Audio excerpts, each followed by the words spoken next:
Hi. Oh, another technical error. That was my fault. I am so sorry. Okay, everybody, you know what today is, right? It's Friday, and it's Festool Friday, and it's time for Festool Live. Boy, do we got a lot for you today. Do I say that every time? Most of I the am time. so sorry. I hate being repetitive. Maybe I should start like this. We were talking about this earlier. Hi, welcome. I can't. Okay. So, introductions. We over here, we have Big D. Hey, everybody. All right, my main man on the camera, we have Chris, the unit Cybert. Rocking and rolling. Online, we have Brent Shively. He's our other trainer here in North America. He's going to answer all your questions. He has been from the very beginning. And right over here, we had to bring in our geography expert. His name is Garrett Sato. We call him Garrett Sato. Let's see. He's also our regional sales manager in what? Say it right. Missouri. Okay, and he's wearing a mask, and so isn't he, and so isn't he. Okay, I want to give a big shout out to somebody who's not here today, and we love her to tears. And I want to say, hey, Minnie, how you doing? You're probably watching, and you're on your way home. All right, we miss you. Minnie will be here next week. Okay, so the other shout out I got to talk to you about today is a part of this company here in North America that we love to tears, and you know what?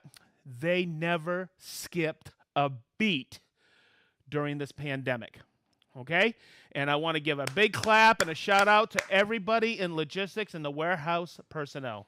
Woo! You guys are awesome. Okay, so don't forget to subscribe to YouTube, hit the notification bell, and don't forget to friend us on Facebook and sign up and friend us on Instagram, because this video will live on all three platforms after I'm done. Okay, so that took about a minute, and I wanted to keep it short today because we're going to talk about a subject that confuses a lot of people. I've seen confusion over the years, not just with Festool, but in woodworking, about template guides and working with templates. And what's the difference between a template guide and pattern cutting with a router bit? They all use routers. The whole thing about it is the confusion is the math that's involved. Okay? And today I'll just make it as simple as possible for you. And you'll all of a sudden, some of you out there maybe have been using template guides and you've jumped through too many hoops over the years, and maybe I can simplify for you. Okay? So here we go. We got a lot on this palette today. Okay, so let's talk about, this is a template guide. It follows a template. You put a router bit. See, this is, we'll just go like this. We'll start like this. This is my template. Okay? And when I snap this in, this is the one for the 1400, and I snap this in. This basically is, and you've heard them called rub collars too. This follows your pattern or your template. Okay, there's your router bit. Okay, that's in your router, or pretend it's in your router. Okay, so what we need to talk about, and I grabbed the catalog so we could see this today. And Big D, I think you can zoom in on this. Okay, is when you look at these call-its or these template guides. Okay, sorry, I'm calling it a call-it. That's something completely different. This is a template guide. When you look at them, you can see all these measurements. OD, which is for, I'll show you, outside diameter. And ID is the inside diameter. Okay, now, you also have another increment of measurement. It's not in our catalog. It's the height of it, so you know how thick to make your template. What I've done over, like this one right here, I've actually taken something like this, and I've cut it off with a hacksaw and sanded it on a belt sander, just to make sure it's a little bit, because you'll see it would be too proud on something like this. Okay, so I just want to go over that with you. But what you need to know is I over the years, I've always kind of, discounted the ID. In other words, that's the diameter inside here. The only thing you need to do for me, just to keep it simple, is I know I can't put, like on something like this, I can't put a bit this size. It won't work. So I have to select the right bit to work inside here. Okay, now, there are certain template guides. This is the one for the 1400. It snaps in. It's metric. The ID on this one, I know because this is the one I use a lot of the time, is 30 millimeters from here to here. Look, I got my calipers here. Look, I'm going to turn this on. I'm going to put the mode on right here, and I'm going to bring it in. Look, see this? It's 30. Oh, actually, let me zero it out. Sorry about that. I'm going a little too fast. I'll zero it out and bring it in. Look, it's 30 millimeter. Okay, perfect. That's what I want to know. Now this one, okay, is what we call a two-piece template guide. And when we call them two-piece template guides, these are the ones that are really popular here in North America. Is this goes into an opening or a diameter somewhere, and this screws in from the backside to the plate of your router. Okay, now these, the majority of the time, well, almost everywhere I've looked, are in imperial dimensions.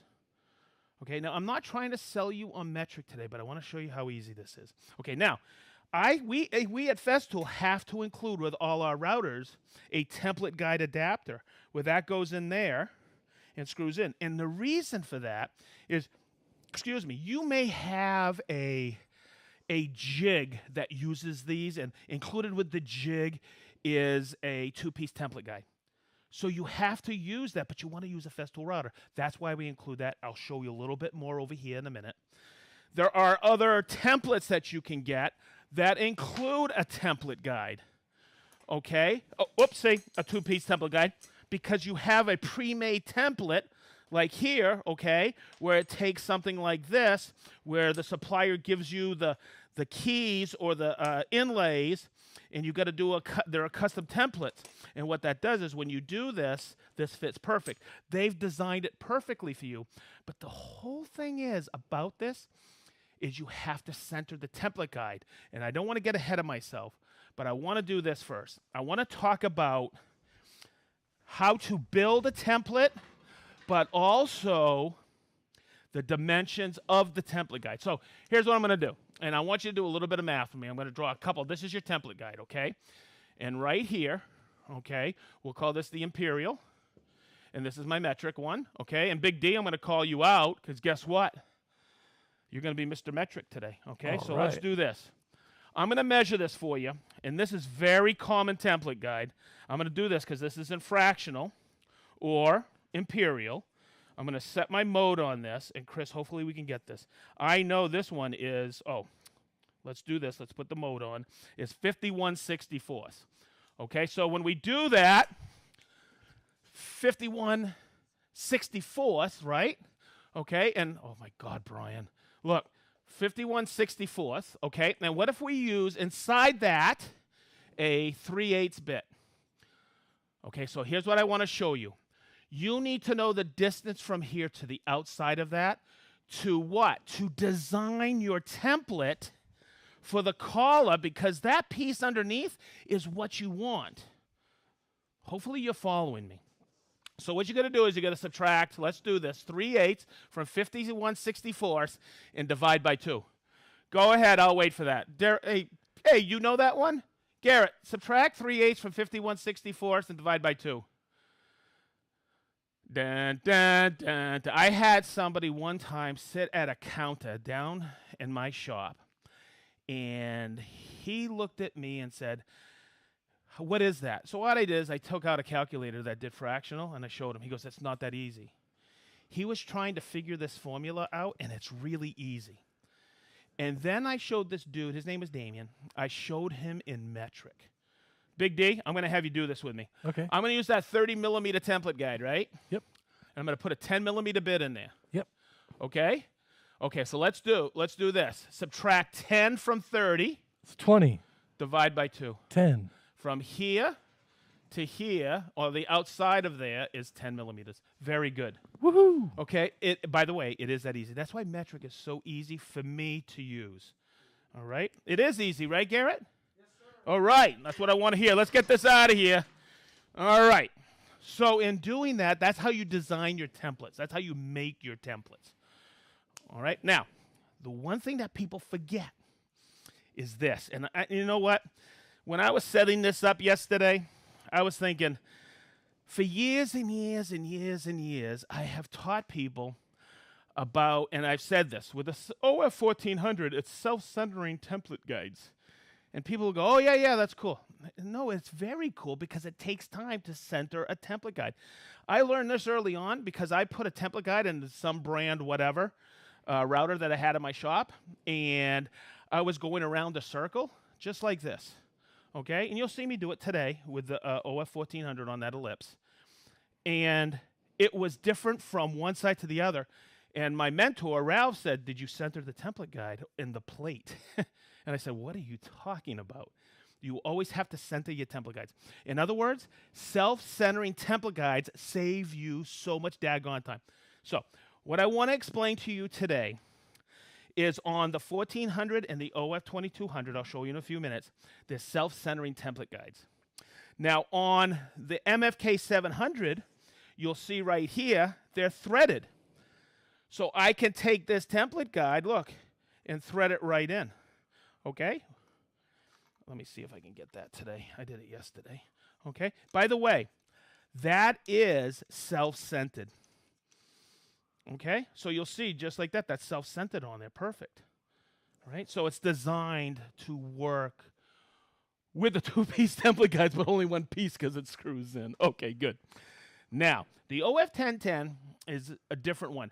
It's like a traditional router where you have to adjust the screws on the sub base, and I'll show you right here. I got an 8mm collar, but this is always called out in our catalog, and it's exclusively for template guides on the OF 1010. Okay, so you'll see in the catalog we have OF 1010, we have template guides, right? But you're going to notice how these holes are a lot bigger. So what you do is you take the two screws out of this piece of plastic, and when you put this in, okay, what you do is you bring it down, and I like to do this because, look, hopefully you guys can see this. There's a little bit of play in there. So you have to center it on the router itself. So when I take that, I put it in, and you see that right there? What I'll do is I'll tighten this up now, and then I have this, and then I take these two screws. They're flathead and they're slotted, and I bring it in there, and that centers the template guide in there. So now, from any side, I take that template with that little part right there on a template. Guess what? The template guide on the template, hopefully I send template 1,000 times.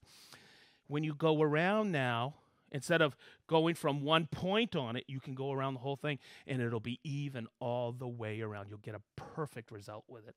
So there you go. And I'm just not going to take the time to do this because we are, well, you know what? I'll just show you how this goes in.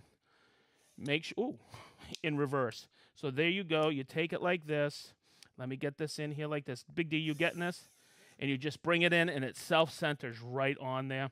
You take it out, and now I can take that and chuck it right up a bit, and it's going to be perfect result all the way around.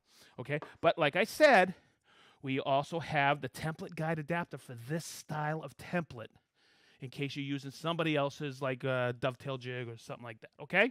Or hinge jig, where they supply the template guide and the bit. Okay, so I'm going to swing this around so we can talk about the 1400. Because I'm going to, well, you know what? I'll set that up in a minute because this is the router I'm going to use. Okay, so for the OF 2200, our largest router, okay, I'm going to move this green part right here. That takes off the sub base. We make exclusive sub base for the template guides. But what we also have in there, okay, is this piece of steel. This piece of steel is the template guide adapter for the two-piece unit. And a lot of people don't know that. It just sits in the sustainer. So I'm going to take that. Now, this is the way I remember it. See these two pieces right here?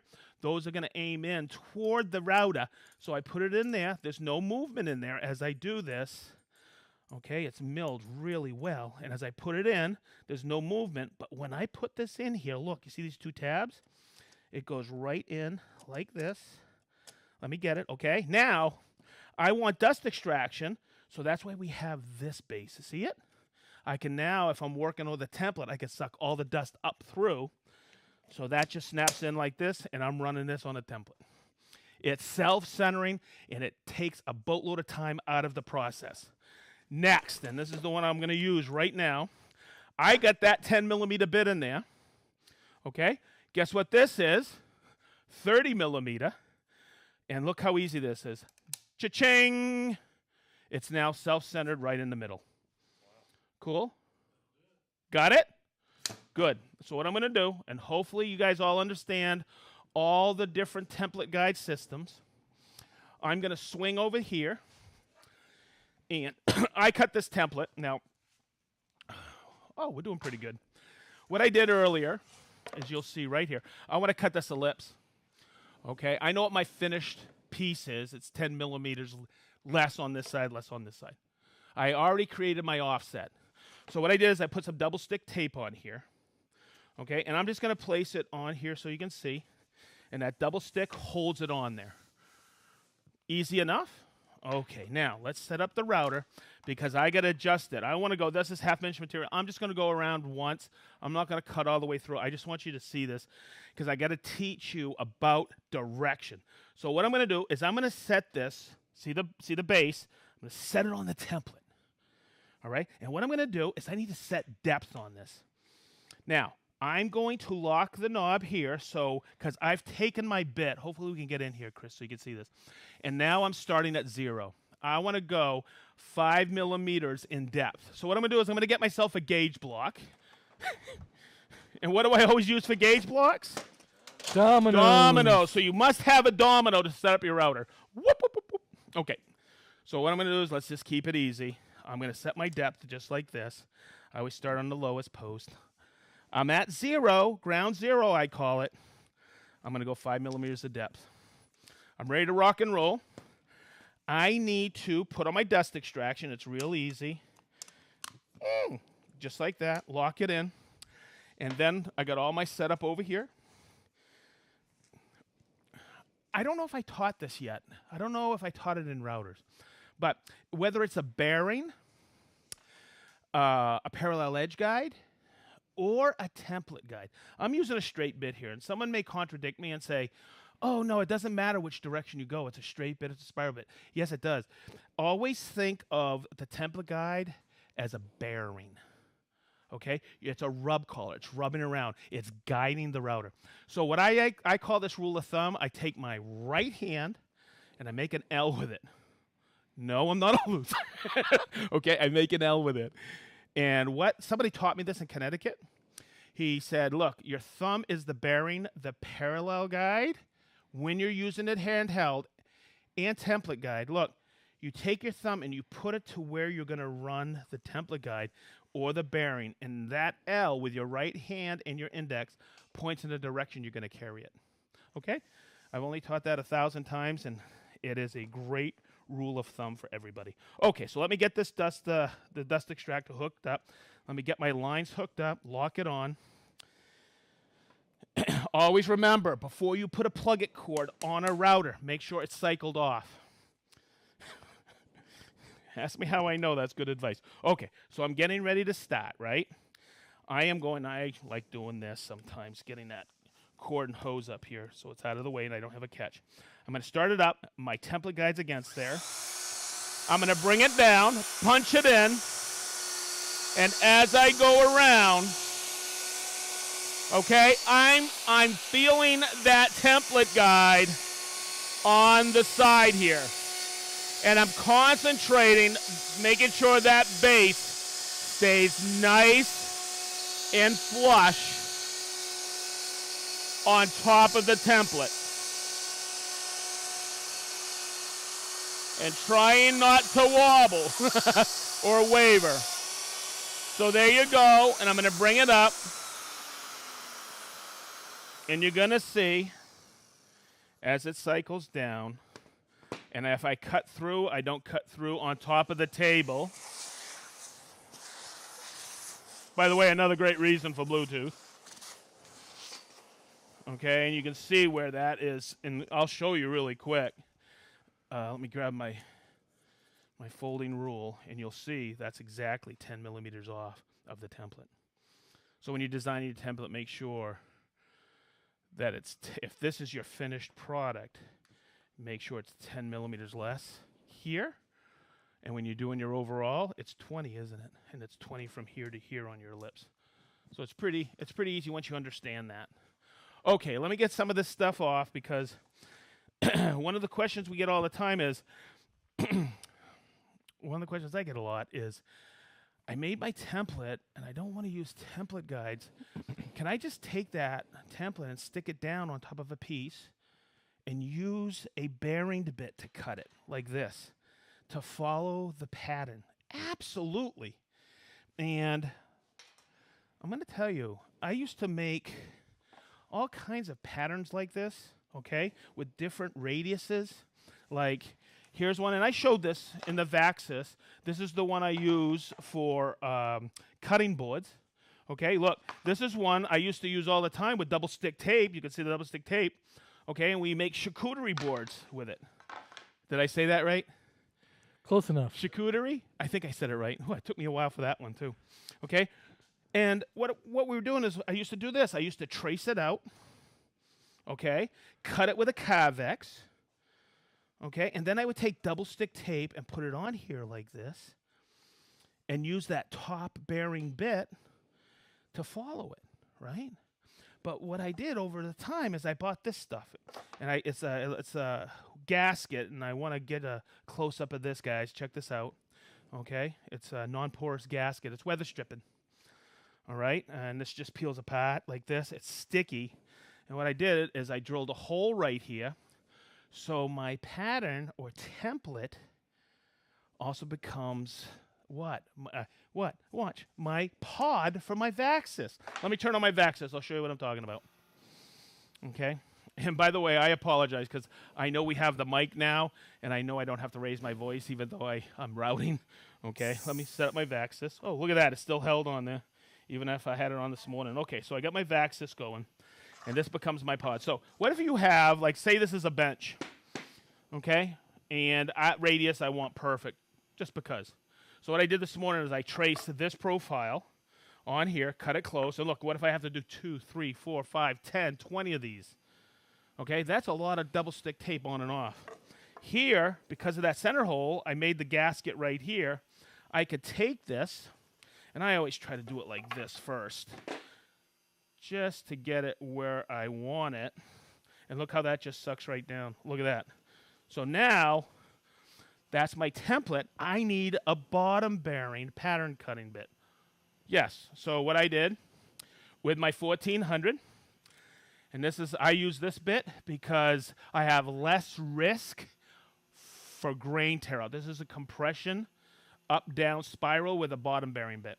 I set that bearing. You know what? I'm going to take the dust shroud off. Okay, so you can see this. Chris, can you come in here and get this? See how I set the bearing here? And I'm just going to cut this just like this. And remember, the direction I'm going to use, okay, is I'm going to go like this. So I'm going to start here, come in, and come out. So you'll see this. I got my dust extraction already hooked up. I want to block the dust. So this is the beauty of those tabs. That just snaps in like that. Woo! I'll never forget my first dust extraction connection. I used it once and I threw it away because I had to when I put on my dust shroud, it was a non-Festool product. I used to have to take all the screws out, put this on. It was really time consuming. Every time I plop that chip collector on, I think about that by the way, that was about 25 years ago. That $44 accessory I bought that I used once. Ugh. Because guess what? I had to take it off to use another bit that it didn't work with. That is unbelievable, that chip deflector. You know what? I think I just sold myself a 1400 again. All right. Okay, remember, cycle it on and off. Let's get my dust extractor on there. Okay, so I'm going to start right here. I'm going to put it on auto. I'm going to make sure the dust extractor is plugged in. Let's see. Okay, we're ready to go.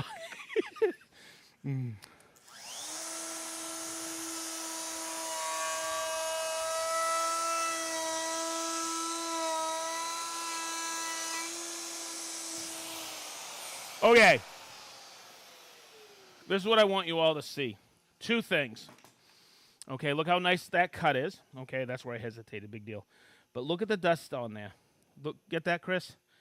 This little chip deflector, right, blocks that dust. I have a 36 millimeter hose on there. I'll tell you that. That gets almost all the dust, and that would have produced quite a bit. Okay, so that's all I have to say about dust extraction. What else do we got today? I'm looking around. Did I forget anything? All right. Did you guys notice my times are getting better? I used to say it's in the beginning. By the way, this is episode 51. I used to say, we're going to be doing like 5-10 minutes, and then we'll. It's crazy how this all worked out. All right. So, you get stuff on the other side, don't you? All right. Boy, Garrett. I can't wait for Minnie to get back. Don't throw that at me. Okay, everybody. I just want to say thank you for tuning in today. But what I love doing at the end of the day, and I think it's really cool, we all love it here in the room, in here at Festool, is I like to call out all the people, and from wherever you are, and I know some of you are putting stuff up there because I can't pronounce squat sometimes. But let's see how I do today. You know what's really cool when I look up at this?